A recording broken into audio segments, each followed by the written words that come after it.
때문에 다소 생소하게 느껴지고 있습니다. 이상한 인연으로 제가 체코슬로바키아 건국의 아버지 건국 대통령 마사리크를 이승만 박사로 비교가 됐습니다.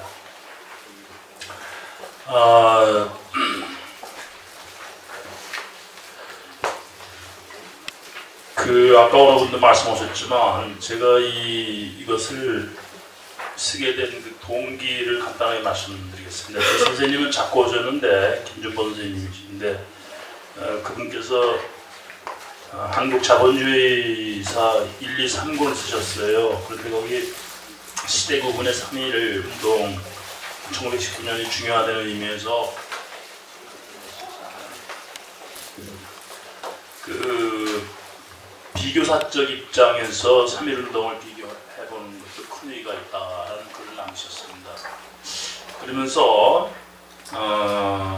핀란드, 에스토니아, 라트비아, 리투아니아, 폴란드, 체코슬로바키아, 루마니아, 유고슬라비아, 불가리아, 그리스를 이렇게 예시를 펴셨어요. 그러면서 이 양반이 우리나라 이승만 박사 때 그 농지개혁의 이론을 대하신 분입니다. 그래서 이들이 1차 대전 후에 독립한 다음에 농지개혁에 상당히 관심을 가졌고 비교사적 측면에서 관심을 가지셨어요. 근데 그걸 마치지 못하고 다른 책을 많이 쓰시는 바람에 그냥 돌아가셨는데 저는 여기에서 아일랜드는 우리 경제학과의 윤규진 교수님이 계속 평생 관심을 갖고 계시고 저는 그냥 우연히 체코슬로바키아에 관심을 조금씩 갖다가 이 글을 쓰고 이게 제가 지금 쓰고 있는 책의 일부입니다.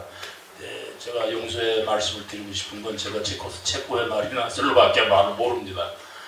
다행히도 1989년 이후 소련이 붕괴된 다음에 체코슬로바키아 말을 모르더라도 영어권에서 책이 굉장히 많이 나왔어요. 그래서 제가 영어 문서와 그 다음에 일본어 문서를 구해서 그 중심으로 이렇게 글을 써봤습니다. 우선 외향적으로 보면은 116페이지에 보시면 그 인물에 선택해서 그 체코슬로바키아 공화국의 토마스 마사리키 건국 대통령인데 이 양반하고 그 이승만하고 유사점이 겉으로 볼 때 굉장히 많습니다. 해외 거점을 뒀던 망명 독립지사, 개혁가, 언론인, 박사, 교수, 학자, 대의원, 저술가, 외교가, 웅변가, 선전성동가, 평화주의. 자, 그리고 이 글에서 한정된 범위는 마사리크와 이승만은 모두 외교 독립을 우선적으로 주장했습니다. 구체적으로 말씀드리면 1914년 1차 대전이 터지면서 마사릭은 홀로 해외를 망명을 해서 4년 만에 거의 혼자서, 이건 제가 평가하는 게 아닙니다. 문서에 보면은 거의 혼자의 힘으로 필설에 의지해서 조국을 독립시켰다. 그 조국이라는 건 몽고안이 300년 동안 말도 뺏기고 종교도 뺏기고 합스부르크 체제하에서 노예 식민지 생활을 하던 체코와 슬로바키아를 합쳐서 드디어 300년 만에 비원의 독립을 이루었다. 마사릭은 그 아버지가 마부였고 어머니가 한여 출신입니다. 그런데 독학으로 초등학교, 중학교, 김나지움 그리고 독학으로 비엔나 대학에서 철학학과를 취득하고 지금의 프라하 대학의 철학 교수가 된 사람입니다. 그리고 이 도덕을 상당히 중요시 생각하는 사람이에요. 그래서 여기 구체적으로 다 있지만 시간 관계상 전략을 하면 그 민족으로부터도 상당히 지탄과 버림을 받은 사람입니다. 이 사실에 중시하고 진실을 말하고 여러 가지 사건에 휘말려서 그 동포들로부터도 아주 버림받다시피 하고 학생들로부터도 버림받다시피 하는 사람입니다. 그런데 1차 대전이 터지니까 그 전에 이 사람은 오스트리아가 그 도덕적인 이 타락으로 피롱코 망할 수밖에 없다는 거를 일찍부터 책으로 문서로 써낸 사람이에요. 그래서 14년 1차 대전이 터지니까 자기가 생각했던 대로 그 기회가 왔음을 알고 자기의 제자 2명을 거느리고 파리에서 본부를 차리고 두 사람한테 파리를 맡기고 자기는 본인은 런던에 가서 가난한 생활을 하면서 이 각국의 외교관을 상대로 외교 독립을 주장하게 됩니다. 처음에는 아무도 귀를 기울이 않았어요. 그 당시에는 체코라는 나라 이름도 없었고 슬로바키아 나라도 없었습니다. 그래서 사람들은 집시의 방랑자의 고향이라는 정도밖에 보헤미안이라고밖에 알려지지 않은 그런 나라를 이 우선 사람들한테 알려야 하는 아주 어려움을 갖고 있었습니다. 흡사 우리나라가 기록을 보면 선교사들이 올 때 그 파송하는 선교사를 그 기도를 하면서 태평양에 있는 섬 코리아로 가는 우리 목사님을 위해서 기도합니다. 또는 영국에서 보내는 목사한테는 콜시카 옆에 붙어있는 조그마한 섬나라 코리아를 보냅니다. 존재도 없던 나라에 이 존재를 부각시키는데 굉장히 어려움이 있었을 거예요. 그래서 또 다른 우리 생각자들은 이렇게 여러 가지 무력으로 사용해서 뭐 암살도 하고 그 다음에 다른 무력을 사용하는 것은 결국 많은 사람들한테 우리의 처한 환경과 억울함을 알리려고 하는 수단이었다고 생각이 됩니다. 그래서 이 두 사람이 이게 외형적으로 너무 비슷해서 여기서부터 출발했습니다. 그 다음에 부인도 모두 외국 여자예요. 그리고 독립운동 과정에서 아들도 전염병으로 잃습니다. 그리고 이승만 박사 아다시피 첫 번째 양자가 그 비극적으로 자살을 했고 마사릭도 남은 아들이 둘이었었는데 남은 아들도 그렇게 속을 새겨서 아주 힘들었습니다. 그리고 이 박사가 오늘 많은 얘기했지만 기독교 입국론을 주장한 것처럼 마사릭도 합스부르가의 천주교를 배척하고 영국 교회처럼 체코의 교회를 300년 만에 다시 세워서 기독교 입국론을 주장한 사람입니다.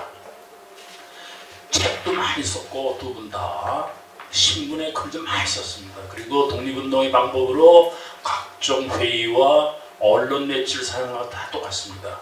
그래서 서구의 학자들은 체코슬로바키아는 선전에 탄생하다 이렇게 말하고 영국의 로이드 조지 수상은 1차 대전을 총정리해보니까 진정한 승리자는 마사릭이다 이렇게 얘기했습니다. 마사릭은 독립을 시킨 다음에 민주주의의 아버지라고 불렀어요. 그 다음에 체코슬로바키아 민족의 모세라고 이렇게 일컬어지고 마커스 아우렐리우스 이후에 플라토가 얘기했던 이 철인 정치가의 아주 탄생이라 이렇게 칭찬을 했습니다. 그리고 영국의 버나드 쇼는 유럽 공화국의 유나이티드 스테이트 오브 유럽이 만들어진 데면 첫 번째 대통령이 마사릭이 된다. 그리고 마사릭의 가장 큰 업적은 유럽의 한복판에서 절대주의를 멸망시키고 민주주의 국가를 수립했다는 거다. 이 사람한테 극찬입니다. 근데 정작 이 사람이 나라를 건국한 다음에 민주주의는 포장이고 아까 뭐 스카르노의 교도민주주의 뭐 이런 건 이거는 저리 가라 하고 대통령 관리민주주의를 시작한 사람입니다. 그리고 의회와 맞서기 위해서 궁성이라는 그런 조직을 만들었어요. 저는 아까 말씀드린 체코 말을 모르는데 HRAD 맞습니까? 우리 김진기 교수님? 예. 궁성이라는 그런 사조직을 만들어서 모든 걸 관리를 했어요. 언론, 출판, 그 다음에 외교에 의해서 탄생한 나라니까 선전 외교가 중요하다 해서 모든 걸 관리를 했습니다. 그럼에도 불구하고 사람들은 이 사람을 유럽의 민주주의의 아버지, 체코슬로바키아의 민주주의의 아버지, 산타크로스, 어린애들은 이 양반을 산타크로스라고 부르고 모든 사람들은 모세라고 불렀습니다. 그러나 이 사람 때문에 나라가 조그매진 오스트리아에서는 컬트 민주주의라고 부릅니다. 그러니까 숭배 민주주의니까요. 이런 걸 보고 그 다음에 이 양반의 동상이 과거에 3번 파괴됐다가 3번째 다시 섰습니다. 최근에 그 프라하 공성 앞에. 두 사람을 다 비교해보면 두 민족이 다 이승만 박사는 우리나라의 역사를 이 병자호란 때 독립을 이뤘다고 주장합니다. 병자호란 때 인조가 삼전도에 나가서 머리를 굽힌 것 때부터 300년 동안 우리는 자주를 이뤘다. 체코슬로바키아도 아까 말씀드린 300년 동안 남의 노예를 생활을 했어요. 그래서 백성들이 다 독립심을 잃었다. 그래서 마사릭의 글도 보면은 체코 민족은 진정으로 자치할 수 있는 준비가 되어 있는가? 나부터 깨야 된다 해서 마사릭은 10개의 나라 말을 공부했습니다. 그래서 모르는 이 유럽에 있는 거의 다 말을 다 알아요. 또 많은 책을 읽고 또 많은 걸 저서를 남겼습니다. 이 박사도 제가 알기로는 우리나라 말 빼놓고 4개 국어를 읽을 수 있습니다. 그 중에 아까 누가 말씀하신 대로 한문과 영어는 거의 뭐 최상급이고, 그리고 국제 외교에서 항상 그 자기 민족을 대표한다는 그 의식 때문에 그 외교관으로서의 매너를 그렇게 존중했습니다. 이 외모라든가 자그마하게는 손수건 꼽는 거라든가 식사 예절이라든가 이런 것까지 세심하게 이렇게 자기 관리를 한 사람입니다. 남한테 없인 여기를 받지 않으려고. 두 분의 이렇게 외형적인 것만 이렇게 비교해서는 아까 두고 말씀대로 뭐 그런 사람은 고글 내면 여러 군데서 말씀하서 나오는데, 그래서 제가 이걸 쓸 때 저는 아까 말씀드린 경제학자지 뭐 역사학자도 아니고 정치학자도 아닙니다. 그래서 저 나름대로 이렇게 이 박사의 글을 보면은 이 양반이 저 뒤에 여러 가지 글 가운데 제가 관심을 모르겠어요. 저는 이게 굉장히 중요하다고 생각해요. 그런데 143페이지 보면 143페이지 보기 전에 145페이지를 보시면 이 박사의 글 가운데 이런 게 있습니다. 제국신문의 1901년 이 양반이 그러니까 나이가 26일 때 감옥에서 쓴 글이에요. 그 두 번째 문단에 그 각국이 그 나라의 상업관계가 있는 곳은 전쟁이 없게 하고, 이 우리나라 실학이 시작되면서 이 상업의 중요성을 얘기하는 생각자들은 많습니다. 근데 상업이 평화를 가져온다는 그런 제가 알기로는 우리나라에서 이 양반 하나밖에 없어요.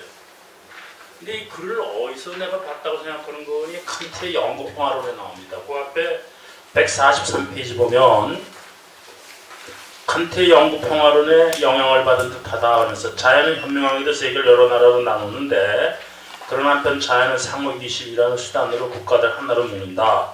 그 이유는 상업정신이 조만간 모든 사람을 하나로 붙잡으며 그것은 전쟁과 병전할 수 없기 때문이다. 이렇게 써있어요. 그래서 제가 다른 사람들의 글도 우리나라 성각자들 글을 봤더니 상업의 중요성이나 신문제 페이지, 농지개혁에 대해서 많은 사람들이 얘기하는데 그걸 지금은 다 상식처럼 생각하는 상업관계가 전쟁을 한다, 평화로 한다. 이 구절은 이 박사 한 군데서 밖에 다 발견할 걸 수가 없었고, 이것도 한 군데만 우연히 있는 것이 아니라 여러 군데 있습니다. 그래서 제가 찾아보니까 두 군데서 흔적을 찾을 수가 있어요.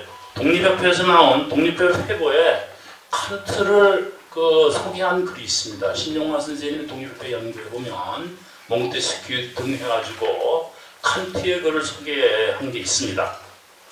그리고 이 박사 자신도 계몽적인 글을 많이 썼기 때문에 학술적인 성격을 띠지 않아서 각주도 없고 그냥 뭐 그래서 그 무슨 책을 읽었는지 도대체 가름하기 힘들지만 자세히 읽어보면 그 칸트의 얘기하고 비슷한 게 좀 여러 군데서 나와요. 저는 그래서 이 양반의 평화주의가 여기서 시작된 게 아닌가. 그 다음에 배제학당에서 이 양반이 서지필 박사한테 배웠는데 천광 선생님의 그 실학 연구에 의하면 실학의 마지막 주자가 김옥균 서재필이라고 얘기하고 있습니다. 그리고 이승만 박사도 일민주의의 글을 보면 나의 일민주의의 뿌리는 유형원, 박지원, 홍대영, 정약용을 들먹이면서 뭐라는 거 하니 이분들은 다 좌절했다. 근데 나는 이걸 실천으로 옮겼다. 이런 글이 나옵니다. 그리고 에이비슨 박사가 그렇게 이 박사하고 친했는데 감옥에 가기 전